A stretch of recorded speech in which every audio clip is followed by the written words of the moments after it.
the smaller rodent brain. So we have a little mouse brain. See how small that is?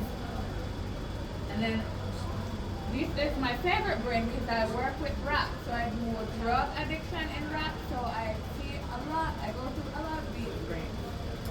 So let's start off by this. Anybody know how many neurons are in the brain? I'm going to start off a ballpark number. So they're in the billions. So billions of neurons. 32. A little higher. Yeah, so higher than 32. 64. All right, keep going up. No, so it's a little bit lower. So 86 billion neurons. And you guys know what neurons are? Any thoughts? So they're like little messengers in the brain. So they get information from one place, then they do their little thing. So they're sending message electrically throughout the brain. Because another fun fact is that about the brain can actually conduct electricity, 10 to 15 watts of electricity. So your brain could power like a light bulb. So if you ever watch those animated movies and they put a light bulb thing, it's their little fun play on light bulb. And do you guys know how to keep your brain healthy? Like you do a lot of basic activities such as sleep is one. Any other thoughts of how to keep your brain healthy? Yeah, eating healthy and also exercising. So now I'm going to go into the different. What's one superfood for the brain? Oh, superfood of the brain. It kind of.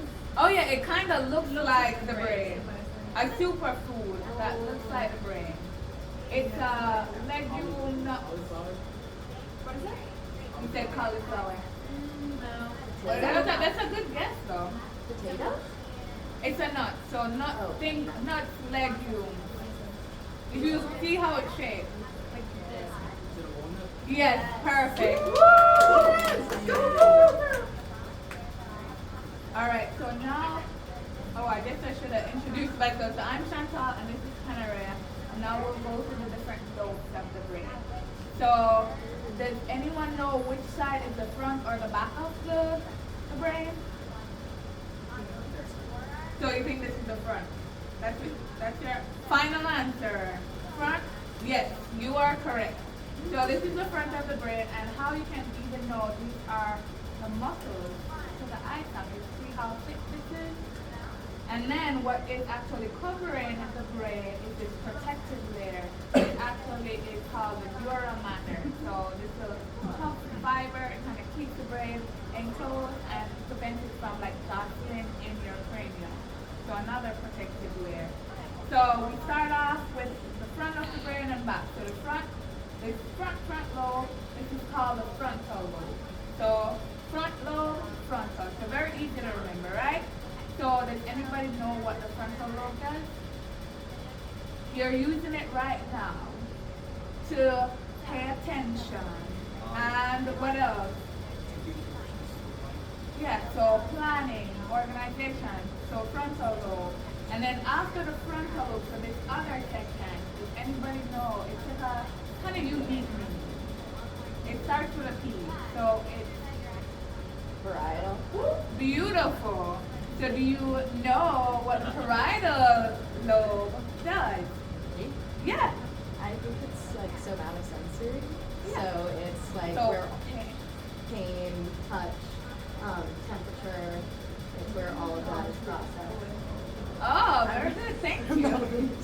All right, and then on the side of the brain, there are two lobes. So I'm going to have you guys do your arms like this. All right.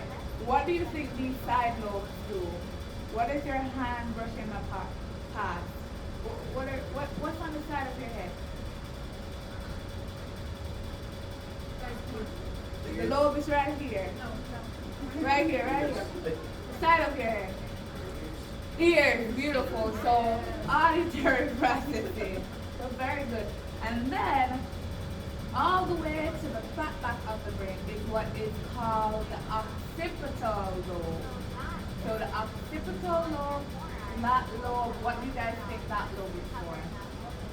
It's kind of counterintuitive because it's connected to this. So visual processing. So all your visual processing go all the way to the back of your brain. So to recap, so I'm going to touch the area and see if you guys can remember what they were. So the front, what's this lobe? It's very close to the name. Front lobe is called frontal lobe. After that is, it starts with a P. It ends with an idol. What is it? Parietal. Alright, and then side. What's the side lobe called? Side. I don't think we ever named it. Temporal. Oh, I'm my bad. Temporal lobe. And then what's the back called? It's called with an O. Occipital. So perfect. And then after the back of the brain, it has, I have a better view. I'll take a minute. You see this very beautiful section right here, this one. That's called the cerebellum. So it's involved in balance. So me standing up right now, using my cerebellum, right? What am I using right now to keep? Cerebellum, perfect. And then it's connected to the spinal cord, to your brainstem.